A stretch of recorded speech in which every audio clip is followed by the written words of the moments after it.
여러분 안녕하십니까? 오늘 국내 시장에서는 삼성전자 2분기 실적과 미국 트럼프 대통령의 상호관세 서한이라는 큰 이벤트 두 가지가 있었습니다. 오늘 내용은 이들 내용부터 집중적으로 전해드리겠습니다. 먼저 삼성전자 실적입니다. 삼성전자가 올해 2분기 시장 예상을 크게 못 미치는 어닝 쇼크 수준의 잠정 성적표를 내놨습니다. 주력인 반도체 사업에 좀처럼 돌파구를 찾지 못하고 있기 때문입니다. 삼성전자는 4조 원에 육박하는 자사주 매입과 올 들어 세 번째 M&A에 나서면서 주주 환원과 반도체 의존도를 줄이고 사업 다각화에 나서는 모습입니다. 첫 소식 유정현 기자입니다. 삼성전자의 올해 2분기 잠정 영업이익은 4조 6천억 원으로 10조 원을 넘겼던 1년 전보다 56% 감소했습니다. 쌓여있는 메모리 반도체 재고 자산을 대거 비용으로 인식한 영향입니다. HBM3 수정 모델이 2분기에 콜을 받아서 나가면 수정전 모델은 고객들의 니즈가 별로 없을 거 아니에요. 그런 제품에 대해서는 이제 재고 평가를 반영한 것 같아요. 또 수익성이 높은 고대역폭 메모리 HBM을 엔비디아에 납품하지 못하고 있는 점도 수익성 악화 원인으로 꼽힙니다. 부문별로 구체적인 실적이 나온 건 아니지만 삼성전자는 일단 반도체 영업이익이 1분기보다 줄었다고 설명했습니다. 당시 영업이익이 1조 1천억 원이었던 점에서 이번 분기에는 1조 원 극초반대거나 이를 밑돌 가능성도 있습니다. 비메모리 사업도 첨단 AI 칩에 대한 미국의 대중국 제재로 수요가 줄면서 파운드리 라인 가동률이 내려앉는 등 타격을 받았습니다. 부진한 실적을 발표한 당일 삼성전자는 미국 헬스케어 업체 젤스 인수 사실을 공개했습니다. 올해 들어서만 벌써 세 번째 M&A인데 반도체 의존도를 줄여보기 위한 행보로 풀이됩니다. 현재 하고 있는 비즈니스는 대부분 성숙기에 들어간 산업들이잖아요. 미래 먹거리로 생각하는 게 로봇, 바이오 여러 가지가 있는데 필요한 기술 얻고 하기 위해서 좀 인수하는 거고. 삼성전자의 부문별 세부 실적은 이번 달 말 컨퍼런스 콜에서 공개될 예정입니다. SBS 비즈 유정현입니다. 네, 이처럼 트럼프 정부의 관세 청구서는 국내 대표 기업들의 실적에도 직접적으로 도미노 영향을 주고 있습니다. 관세 협상이 길어지면서 불확실성은 가중되고 기업 부담은 커지고 있습니다. 계속해서 김동필 기자의 보도입니다. 삼성과 LG전자 두 대표 기업의 2분기 영업이익이 반토막난 주요 원인은 관세와 수요 침체로 요약됩니다. 트럼프 정부의 관세 압박으로 물류비 등 간접 비용 부담이 늘었습니다. 중국 제재 기조로 라인 가동률이 저하되면서 실적 악화도 가속화했습니다. 미국에서 AI 반도체 대중 수출 규제를 했잖아요. 그러다 보니까 실질적인 효과가 나타나고 영향이 나타난 거고요. 글로벌 수요 침체까지 겹치면서 가전 등 주력 제품 판매 실적도 감소했습니다. 문제는 국가별 상호관세까지 본격 적용되는 하반기입니다. 미국은 우리나라에 8월 1일부터 25% 상호관세를 적용한다고 통보하면서 압박 수위를 높인 상태입니다. 이에 따라 현대차나 포스코와 같은 자동차, 철강, 석유화학 등 수출업종도 하반기 우울한 성적표가 예상됩니다. 품목관세 있잖아요. 요거는 사실은 우리나라가 낮추기가 그렇게 녹록치 않을 것 같아요. 그 산업들에 대해서는 미국 내에서 육성을 해보고 싶은, 인큐베이팅 하고 싶은 그런 느낌인 것 같거든요. 국내 생산에서 수출하는 비중이 좀 높고요. 그런 측면에서는 조금 자동차랑 철강 쪽은 하반기에는 조금 그래도 여전히 고전하지 않을까라는 생각은 하고 있고요. 하반기 기업 전망에 재삐 우려가 지속하는 가운데 새 정부 통상과제 난이도가 계속 높아지고 있습니다. SBS 비즈 김동필입니다. 네, 도널드 트럼프 미국 대통령이 다음 달 1일 25%의 상호 관세를 부과하겠다는 내용의 서한을 이재명 대통령에게 보냈습니다. 우리로서는 최악은 피했다는 평가입니다만 이 서한을 안 받는 성실 교섭 지위를 확보하는 데는 실패했습니다. 일단 3주를 벌게 된 정부는 급박하게 움직이면서 사활을 건 관세 인하 총력전에 돌입했습니다. 우영준 기자의 보도입니다. 간밤 도널드 트럼프 미국 대통령은 우리나라를 비롯한 14개국에 관세 서한을 보냈습니다. 우리나라에는 오는 8월 1일부터 모든 한국산 제품에 25%의 상호 관세를 매기겠다고 통보했습니다. 대통령실은 오늘 오후 곧바로 관계부처 합동 긴급대책회의를 소집했습니다. 이 회의에서 김용범 대통령실 정책실장은 조속한 협의도 중요하지만 국익을 관철하는 것이 더 중요한 가치라며 각 부처에 만전을 당부했습니다. 관세가 인상이 되는 최악의 상황은 면한 것으로 보고 지금 확보된 그 협상의 시간만큼 지금 위성락 안보실장도 가서 고위급 회담을 이어가고 있고요. 미국 워싱턴에선 위성락 국가안보실장과 여안구 산업부 통상교섭본부장 투톱 체제로 협상을 벌이고 있습니다. 위 실장은 마코 루비오 미 국무장관 겸 국가안보보좌관을 만났습니다. 이 자리에서 미국 측은 8월 1일까지 시간이 있는 만큼 양국이 그전까지 합의를 이루기 위해 긴밀히 소통하길 바란다는 메시지를 전했다고 대통령실은 밝혔습니다. 여안구 통상교섭본부장도 하워드 러트닉 미국 상무부 장관을 만나 자동차와 철강 등 대미주력 수출품에 부과된 품목 관세에 대해 경쟁국 대비 우호적인 대우를 요청했습니다. 협상 카드로는 미국 측이 관심사인 조선협력을 포함한 양국 간 제조업 르네상스 파트너십을 내걸었습니다. 대통령실은 내일 위 실장이 귀국한 다음 정책실과 국가안보실 간 공동회의를 열고 대응책 협의에 나설 계획입니다. SBS 비즈 우형준입니다. 관세 부과 시점인 다음 달 1일까지 약 3주 정도 남은 시간 동안 우리 정부는 미국과 통상 합의 도출을 위한 이 고차 방정식 난제를 풀어야 합니다. 운신의 폭이 크지 않은 우리 입장에서 어떤 전략이 필요한지 이 내용은 조슬기 기자와 하나하나 짚어보도록 하겠습니다. 자, 조 기자, 이 트럼프 대통령이 우리에게 관세 독촉장을 보냈잖아요. 우리는 어떻게 이 답신을 해야 될까요? 일단 우리 측 선택지는 크게 두 가지입니다. 무역 협상을 앞서 타결했던 이 베트남이 그랬듯이 시장 개방 등의 요구를 상당 부분 수용하고 관세율 인하를 얻어낼 수 있습니다. 또 일본이나 인도, 유럽연합처럼 미국 측 관세 압박에 버티기 모드로 나갈 수도 있습니다. 그러나 미국과 경제를 넘어 안보 동맹을 맺은 상황을 감안할 때 이 내줄 건 내주고 얻을 건 얻는 실리주의 협상이 현실적인 선택지입니다. 우리 측에서 이 무역 장벽을 없애면 미국도 관세 조정을 고려하겠다고 밝힌 만큼 향후 이 비관세 장벽과 관련한 협상을 어떻게 결정하느냐가 남은 기간 관건입니다. 그럼 결국 이 비관세 장벽을 어느 정도 낮추는 게 불가피하다는 뜻인데 어떤 게 있을까요? 일단 계속해서 얘기가 나오고 있는 이 30개월 이상 이 미국산 쇠고기 수입 문제, 또 그리고 쌀 수입 확대 문제가 있고요. 유전자 변형 생물체 수입 압박이 한층 더 거세질 수 있습니다. 빅테크 기업들의 이 이해관계와도 맞물린 우리 정부의 디지털 관련 규제죠. 이 구글 측의 정밀지도 반출 요구 문제, 또 해외 플랫폼 망 사용료 부과 역시 협상 의제로 다뤄질 공산이 큽니다. 다만 이 앞선 사안들은 농민 측 반발, 또 군사 안보 등과 직결된 문제인 만큼 주고받기식 협상 시 이 내부적인 설득도 필연적으로 동반돼야 합니다.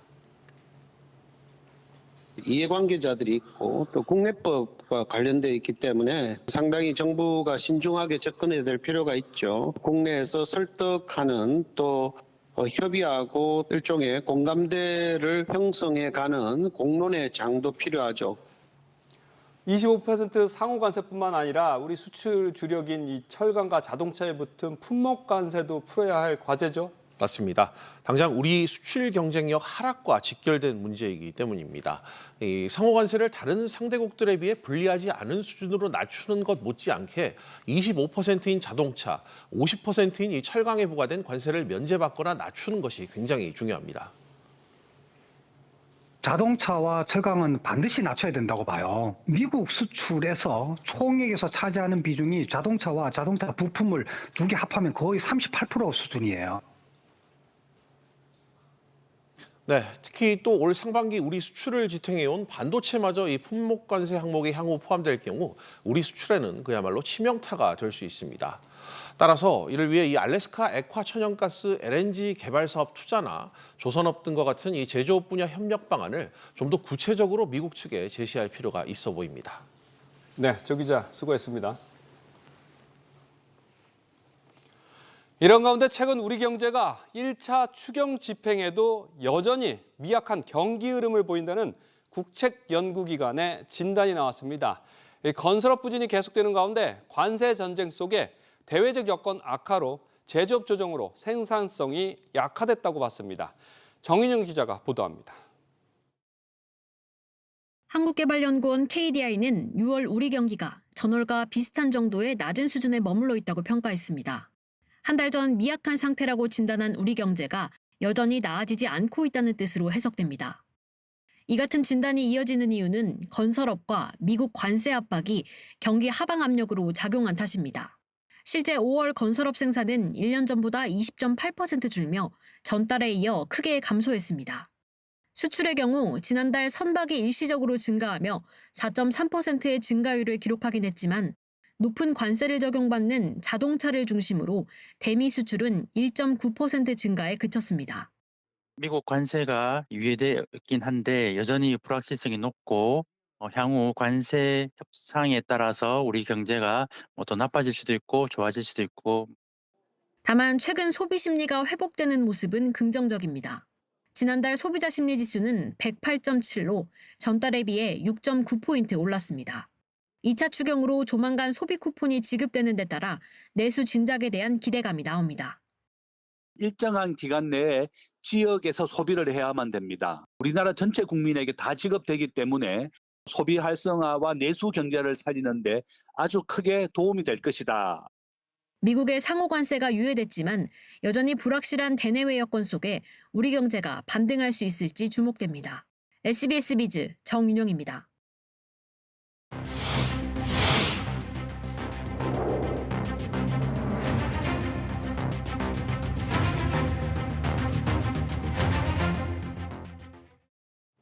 코스피가 2% 가까이 크게 오르면서 3,110선을 회복했습니다. 트럼프 대통령이 상호 관세를 부과하겠다는 서한을 보냈지만 발효 시점까지 협상 시간이 남아 있어서 기대감이 반영된 모습입니다. 아무래도 트럼프 대통령의 변덕에 이 학습 효과가 시장에 내성이 생긴 모양입니다. 이한나 기자의 보도입니다. 코스피가 어제보다 1.81% 상승한 3,114.95에 마감했습니다. 외국인과 기관의 각각 1,000억 원이 넘는 순매수가 지수 상승을 이끌었습니다. 우리나라를 포함한 14개국에 대한 미국의 관세율 통보와 삼성전자의 어닝 쇼크에도 사흘 만에 3,110선을 회복했습니다. 관세 시한 자체가 일단 8월 1일까지 연기가 됐기 때문에 당장 관세 리스크가 국내 금융시장이라든지 경기에 영향을 미치지는 않을 수 있다라는 좀 안도감이 오늘 국내 증시의 어떤 상승 요인으로 좀 작용한 것 같습니다. 특히 주주 환원 기대감이 큰 금융주들이 크게 올랐습니다. 정부가 자사주 소강 유도를 위한 공시 대상 확대, 주가 조작 등에 대한 원 스트라이크 아웃제를 구체화한다는 소식이 기대감을 키웠습니다. 국내 증시 상승세 속에 지난달 한국 주식 투자자들의 평균 수익률은 전월보다 2배 넘게 오른 6.9%로 미국 주식 투자자들의 평균 수익률 6%를 웃돌았습니다. 하반기 코스피 타겟으로 3,400포인트를 제시드리고 있습니다. 하반기에는 미국도 금리 인하에 동참을 하고 트럼프 정책 스탠스도 경기 부양적으로 전환을 하면서 전반적인 자산 시장에 우호적인 분위기를 만들 수 있다고 보고 있습니다. 미 관세 리스크 확대를 반영하면서 달러원 환율은 지난달 23일 이후 2주 만에 장중 1,370원대로 올라서기도 했지만 이후 상승폭을 줄이며 1,367원 90전에 거래를 마쳤습니다. SBS 비즈 이한나입니다. 올 1분기 상여금 등으로 소득은 늘었지만 이 소비나 아파트 신규 입주 등이 줄면서 가계의 여윳돈이 분기 기준으로 최대 규모를 기록했습니다. 이렇게 불어난 여윳돈은 예금과 주식 투자로 쏠렸습니다. 신성우 기자, 올 1분기 가계의 여유자금 얼마나 늘었나요? 네, 한국은행에 따르면 1분기 가계 및 비영리 단체의 여유자금은 약 93조 원 늘어 분기 기준 역대 최대를 기록했습니다. 여유자금이 크게 늘어난 것은 가계 살림살이가 나아졌다기보다는 소비가 위축된 영향이 큽니다. 1분기 민간 소비는 전분기 대비 1.4% 감소했는데요. 3개 분기 만에 소비 증가율이 마이너스로 전환했습니다. 허리띠를 졸라매고 소비를 줄인 대신 많은 자금이 금융기관 예금 또는 주식 투자에 쓰였는데요. 1분기 가계 및 비영리 단체의 금융기관 예치금은 약 50조 원 증가했고요. 지분 증권 및 투자 펀드 규모는 약 30조 원 증가해 전분기 대비 3배 가까이 늘었습니다. 그럼 앞으로는 이런 자금 움직 계속 될까요? 어떻게 전망됩니까? 네, 당분간 가계 여유자금의 증가폭이 다소 줄어들 전망입니다. 한국은행은 서울토지거래허가구역 해제의 영향으로 수도권 주택거래가 증가하면서 가계부채 증가폭이 확대될 전망이라고 설명했는데요. 이렇게 모아둔 돈에 은행 차입을 더해 집을 사는 영끌이 늘면서 가계 여유자금의 증가세가 둔화될 것이란 설명입니다.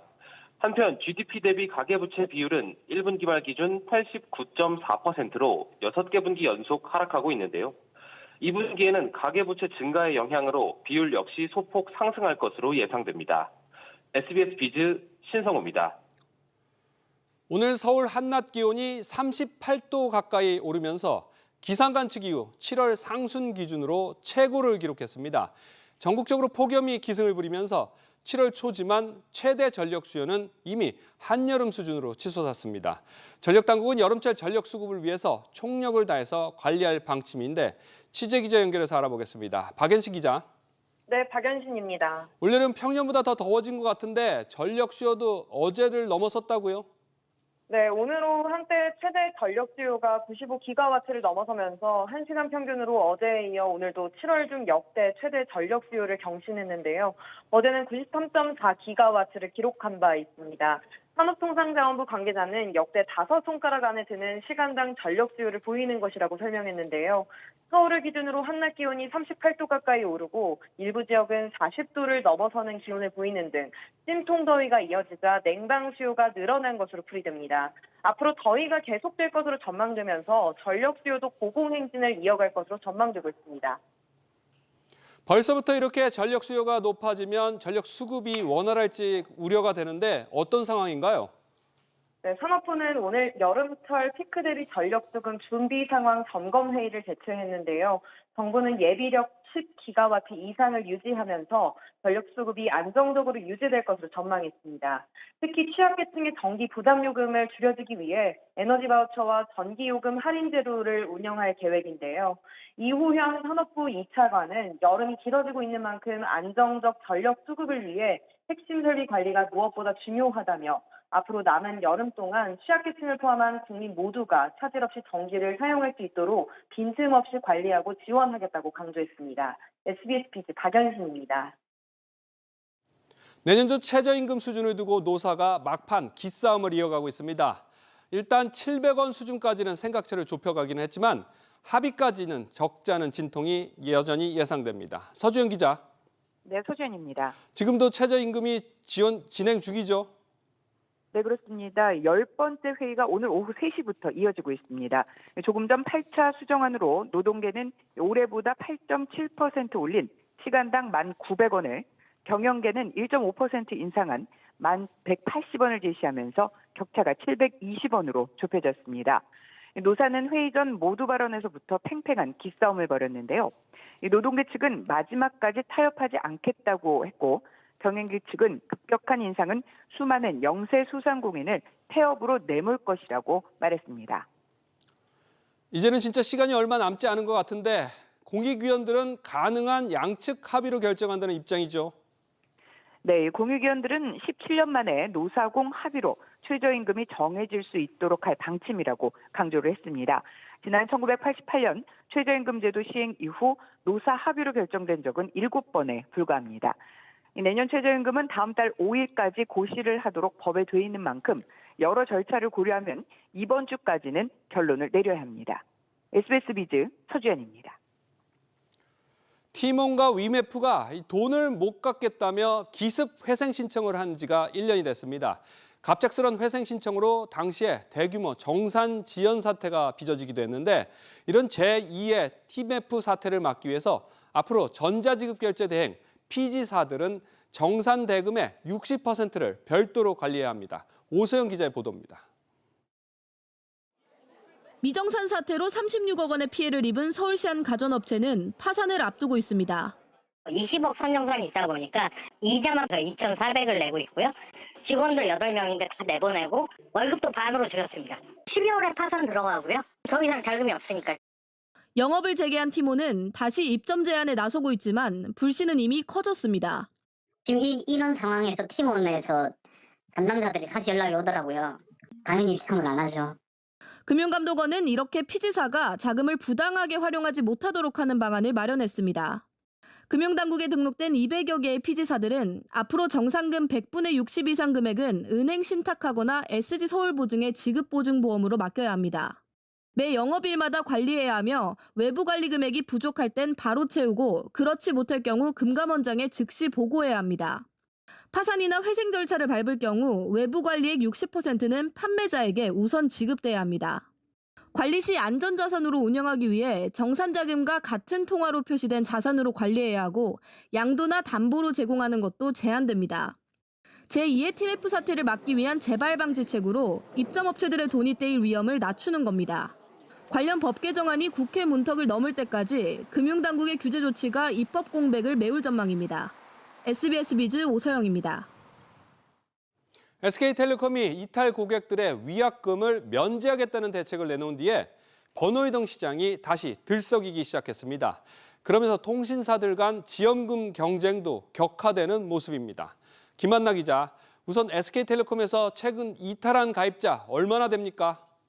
네, 어제 하루 동안 SK텔레콤에서 다른 통신사로 이동한 가입자 수는 17,000명이 넘는 것으로 집계됐는데요.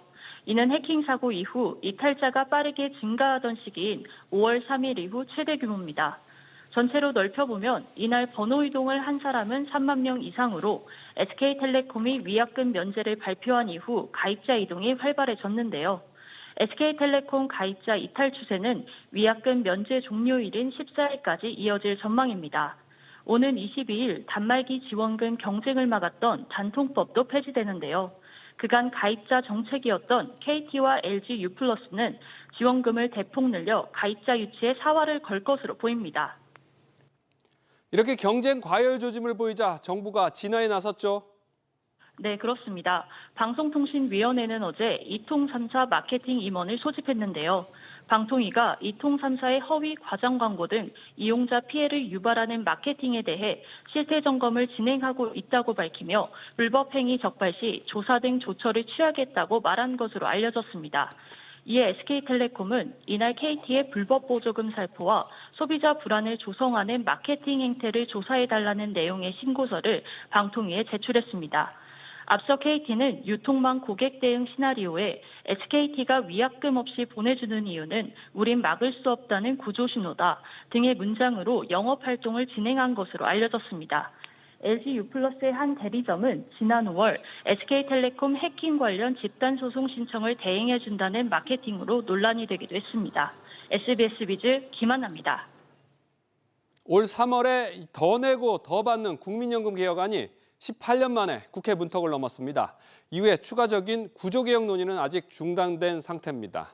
어렵게 마련된 개혁안이지만 이 청년들의 공감을 얻으려면 갈 길이 멀어 보입니다. 개혁안이 나오기 이전에는 물론이고 나온 이후에도 이 국민연금이 청년들의 부담을 키운다는 지적이 나오고 있습니다. 이정민 기자가 취재했습니다. 서울 신촌의 대학가, 국민연금 정책에 대해 청년들은 불안 섞인 불만이 여전합니다. 제가 98년생인데 64년인가 63년 그때 연금 고갈이 되는 걸로 알고 있는데 그러면 저는 아예 못 받는 걸로 알고 있거든요. 한다고 하더라도 이게 뭐 몇 년을 미뤄지는 수준으로만 개혁을 하게 될 것 같은데. 노인 세대가 됐을 때 그 연금을 지급받을 수 있는 것인가에 대한 불안감은 있는 것 같아요. 국민들이 더 내는 거 외에도 국가에서 어느 정도 재정을 더 투입해야 되지 않나. 젊은 층들의 의견을 수렴했다라는 그런 어떤 뭐 대의적인 차원에서라도 그런 모습이 좀 정치권에서 보였으면 좋겠다. 9개 대학생 단체의 설문조사를 봐도 지난 3월 국회를 통과한 연금 개혁안에 대해 95%가 부정적인 반응입니다. 내는 돈, 보험료율이 너무 높아진 것뿐만 아니라 나중에 받는 돈인 소득 대체율도 지속 가능하지 않다는 생각입니다. 개혁안 이전에도 국민연금연구원에 따르면 대학생들은 온라인상에서 기금 고갈을 우려했고 심지어 이민, 폐지, 폰지 사기 등의 극단적인 표현도 썼던 것으로 나타났습니다. 청년층들이 안심하고 따라올 수 있게 하려면 구조개혁 중에서 가장 시급한 건 국민연금뿐만 아니라 모든 공적연금을 통합 운영하면서 자동 조정 장치를 도입해야 되고 기초요금을 통해서 확실한 소득 분배를 할 필요가 있다는 거죠. 국회 연금개혁특별위원회 논의는 지난 4월 이후 멈춘 상태입니다. 하루빨리 개혁의 다음 단계로 나아가야 한다는 청년들의 목소리가 커지고 있습니다. SBS 비즈 이정민입니다.